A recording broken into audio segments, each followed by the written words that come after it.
why am I here at the Raw Comedy National Final? It's a great question.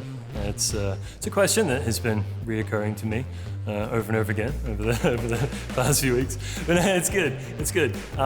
Stand-up comedy is a hobby. So yeah, I guess I moonlight as a comedian. And when you do that in Hobart, we're talking 1 gig a week if you're lucky. And yeah, also I'm a teacher. I got that to fall back on. And I mean, the Raw comedy, the whole competition is so beautiful because you get 1, possibly 2 if you're lucky, or you do well, I guess. Nights where you've got a crowd of about 100 people, and they're just so lovely. They want you to do well. They're interested in, why on earth anyone would put them through the ordeal of public speaking. Jack O'Sullivan! Hello everyone. Wow, good to be here. I'll be honest though, I'm feeling a little out of my element. Well, I normally do stand-up in Tasmania.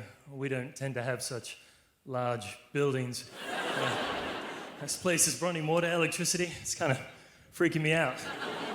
Good to be here, though. I'm using this as a platform, actually, to raise awareness for tinnitus. Perhaps some of you have tinnitus. Anyone? Oh, yeah, no, it's supposed to affect about 20 in every 1,200 people, so that checks out. Yeah. For most of you, it'll probably be the standard tinnitus, sort of a high-pitched tone in your ears at all times, very relaxing. Not what mine sounds like. Mine sounds like this. Meep, meep, meep, meep, meep, meep, meep. It's like someone practicing Morse code in my head, 24/7. Yeah, I've tried everything to deal with it. I've tried mimicking the sound to mask it, but not a good idea when you already look this much like Beaker from the Muppets. Listening to rain sounds at night, to help me sleep, till I began having these dreams of various people in my life weeing all over me for some reason I don't have time to go into. So I ended up going to a place called Earworks. And let me tell you, Melbourne, if you haven't been to Hobart, Tasmania, sure, you go to Mona, yeah, have a good time. Cascade Brewery Tour, I've heard that's a fun time. And then you go to Earworks, trust me. It's on Murray Street. You can write that down. I had a good time at Earworks. I sat down in the chair. The nurse, she took a quick look, real quick. She looks up at me and she goes, "Immaculate." Her words, Melbourne. Yeah, it was pretty good. Pretty good. Less pleased with what she said next, though. Morse code, huh? Have you tried transcribing the message? Oh, yeah.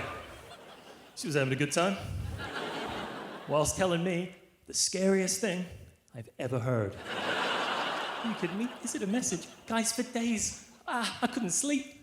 Is it a message? In the end, I shouldn't have done it. Went on Google, input the dots and the dashes. Sure enough, just 5G signal lost. Oh, stories are all true. But no, just an error message on my phone. A lot of dead spots in Tasmania. So I asked my dad for advice. He's a doctor. He said, "Well, there's an exciting new program. Legislation's just passed." I said, "Tell me, what is it?" "Voluntary assisted dying." Yeah, this is my dad's solution, just... I mean, I guess it would work. It just seems like an invasive procedure. There must be a better way to tell me to move out of his house. But no, he's still working on a cure for that. There is a silver lining, though. I shouldn't complain.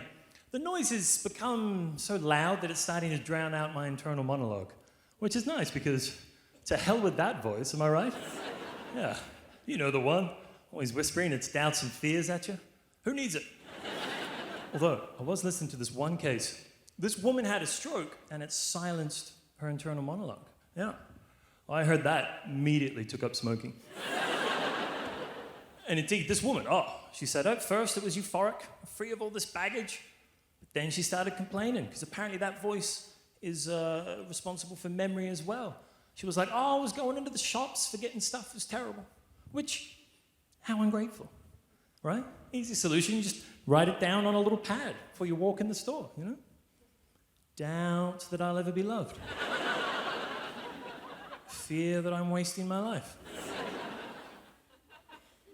What was it? Milk. Easy. Anyway, I ended up going to an audiologist, and she diagnosed me with hyperacusis. It's noise sensitivity with sprinkles on top. And she was good about it, gave me some good advice. Got these special headphones I wear at work now, which, I mean, teaching's never been better. And she was good. She broke the news to me gently, you know. But secretly, I was kind of thrilled. Never had a thing before, you know. Flat feet, asthma. You don't get much for this, but hyperacusis. I mean, I called up all my ex-girlfriends, you know. Yeah, hi. Not an asshole. Neurodivergent. Neither of them were impressed. But, hey, hope you were. I sure have been. What a lovely crowd. Thank you so much. See you guys. Give it up for Jack O'Sullivan.